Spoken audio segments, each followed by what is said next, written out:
আসসালামু আলাইকুম।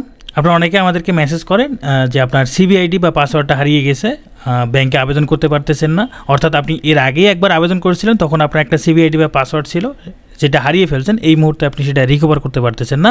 তো আজ আমরা এই ভিডিওতে দেখব যে কিভাবে বাংলাদেশ ব্যাংক ই রিক্রুটমেন্ট পোর্টালের ওয়েবসাইট থেকে সিবিআইডি এবং পাসওয়ার্ড রিকভার করবেন। তো প্রথমেই আমরা দেখেন আমরা এই ওয়েবসাইটে চলে আসছি আগে থেকেই। তো এই ওয়েবসাইটে আসার পর দেখেন ডান দিকে এখানে অ্যাপ্লিক্যান্ট সিভির নিচে একটা আছে edit CV, change password, forgot password, তার নিচেই আছে সার্চ সিভি ট্র্যাক আইডি। যেহেতু আমরা প্রথমেই সিভি আইডিটা কীভাবে রিকভার করা যায় সেটা আমরা দেখব, তাহলে আমরা এই সার্চ সিভি ট্র্যাক আইডি আমরা যদি এটাতে ক্লিক করি, আমাদেরকে এরকম একটা পেজে নিয়ে আসবে। এই পেজটা হচ্ছে মূলত পাসওয়ার্ডের মাধ্যমে কিভাবে আপনি সিভি আইডিটা রিকভার করবেন। অর্থাৎ এখানে আপনি যদি নাম, ফাদার্স নেম, মাদার্স নেম এবং ডেট অফ বার্থ, এরপরে হচ্ছে আপনার সিভি আইডির যে পাসওয়ার্ডটা ছিল সেই পাসওয়ার্ড যদি দেন এই ফাঁকা ঘরটাতে, পাসওয়ার্ড দিয়ে মানে অর্থাৎ সকল তথ্য দিয়ে যদি আপনি এখানে সাবমিট করেন, তাহলে আপনার সিভি আইডিটা চলে আসবে।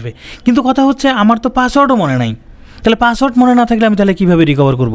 সমস্যা নেই, দেখেন এই যে ডান দিকে এখানে search CV ID by result publish date, এটাতে আপনি ক্লিক করতে পারেন, অথবা এই যে উপরেও দেখেন এই যে এখানে search CV ID by result publish date, এটাতে যদি আপনি ক্লিক করেন, ক্লিক করার পর আপনাকে এরকম একটা পেজে নিয়ে আসবে। এখানে নাম, father's name, mother's name, date of birth এবং result publication date of HSC, অর্থাৎ এইচএসসির যে রেজাল্ট পাবলিকেশন ডেটটা দিয়ে আবেদন করছিলেন সেইটা এই ফাঁকা ঘরে যদি দিয়ে দেন, অর্থাৎ বাকি সকল তথ্য যদি আপনি বসিয়ে দেন, তাহলে এরপর সাবমিট বাটনে ক্লিক করলেই আপনার সিবি আইডেন্টিফিকেশন নাম্বারটা আপনি পেয়ে যাবেন।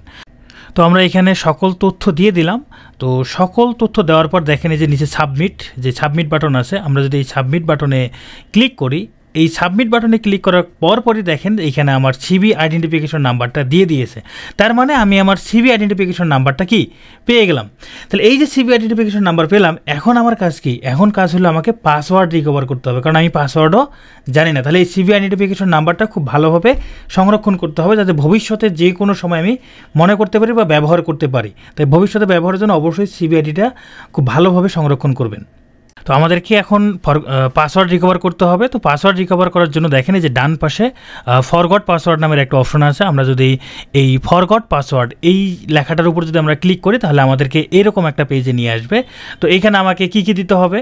এখানে আমাকে সিবি আইডেন্টিফিকেশন নাম্বার দিতে হবে, ডেট অফ বার্থ দিতে হবে, আর একটা হচ্ছে ইমেল অ্যাড্রেস। ইমেল অ্যাড্রেসটা অপশনাল, এটা না দিলেও চলবে, এবং কন্ট্যাক্ট নাম্বার, অর্থাৎ আপনি যে ফোন নাম্বারটা দিয়ে প্রথমবার সিবি খুলছিলেন সেই ফোন নাম্বারটা দিবেন। তো এখানে আমি প্রয়োজনীয় তথ্যগুলো দিয়ে দিলাম। তো প্রয়োজনীয় তথ্যগুলো দেওয়ার পর একদম নিচে দেখেন যে লেখা আছে ইন্টার হোয়াট ইউ সি, অর্থাৎ এর উপরেই দেখেন কিছু একটা লেখা আছে। তাহলে ওই লেখাটা যা লেখা আছে তাই এই নিচের ফাঁকা ঘরটাতে আমাকে বসাতে হবে। তাহলে আমি এখানে কি দেখতে পারতেছি? আমি এখানে দেখতে পারতেছি একটা ডব্লিউ আছে বড় হাতের, একটা ভি আছে, এবং স্মল লেটারে কিউ, ইউ এবং ক্যাপিটাল লেটারে সি আছে। তাহলে আমি যদি এগুলো সবগুলো এখানে বসিয়ে দেই, বসানোর পর আমি সাবমিট বাটনে যদি ক্লিক করি, দেখেন আমি সাবমিট বাটনে ক্লিক করতেছি। দেখেন আমি সাবমিট বাটনে ক্লিক করলাম। সাবমিট বাটনে ক্লিক করার সঙ্গে সঙ্গেই আমাকে একটা পাসওয়ার্ড দিয়েছে যে your password is reset by 340762। তার মানে আমাকে এই মুহূর্তে এই পাসওয়ার্ড হচ্ছে এটা। এরপরে লিখে দিয়েছে please change your password immediately. তার মানে আমাকে এই পাসওয়ার্ডটা এখন দ্রুত চেঞ্জ করতে হবে। আমি চেঞ্জ করে এমন একটা পাসওয়ার্ড দিব যাতে করে পরবর্তীতে আমি এটা মনে রাখতে পারি। তার নিচেই দেখেন যে চেঞ্জ পাসওয়ার্ড নামের একটা অপশন আছে। তাহলে আমি চেঞ্জ পাসওয়ার্ডে যদি আমি ক্লিক করি, তাহলে পাসওয়ার্ড কীভাবে চেঞ্জ করতে হয় সেরকম একটা ফিচার চলে আসবে। তাহলে আমি এই চেঞ্জ পাসওয়ার্ডে আমি ক্লিক করতেছি। দেখেন চেঞ্জ পাসওয়ার্ডে ক্লিক করার পর এখানে কী লেখা আছে?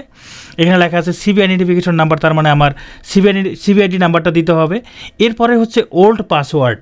ওল্ড পাসওয়ার্ডটা আসলে কোনটা? এই যে একটু আগে আমাকে যে একটা পাসওয়ার্ড দিল, নতুন একটা যে পাসওয়ার্ড দিল, সেই পাসওয়ার্ডটাই হচ্ছে ওল্ড পাসওয়ার্ড।